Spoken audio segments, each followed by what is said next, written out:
பாவம் செய்யற எல்லாருக்குமே மன்னிப்புன்னு ஒண்ணு உண்டு. ஆனா அத முழுசா பெற நீங்க செய்ய வேண்டியது இவ்வளவுதான்னா ஏன் அதை பண்ணாம பாவ சுமையை சுமக்கணும்? அப்போ சுமையை இறக்க தயாரா?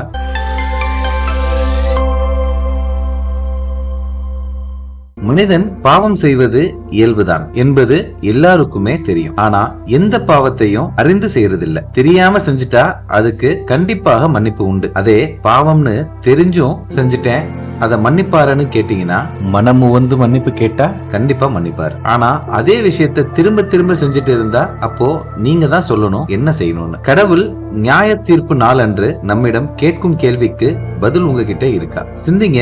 மாற்றம் உங்களுக்கு தேவைன்னு தோணுதா? ஒரே வழிதான், ஓடி வந்து நம் தகப்பனான ஆண்டவர் கைகளை பற்றி கொள்ளுங்க. நம்ம எந்த தவறு செய்தாலும் குழந்தைகளை மன்னிப்போம்ல, அது மாதிரி அவரின் குழந்தைகளான நம்மை அரவணைத்து கண்டிப்பாக மன்னிப்பார். Praise the Lord.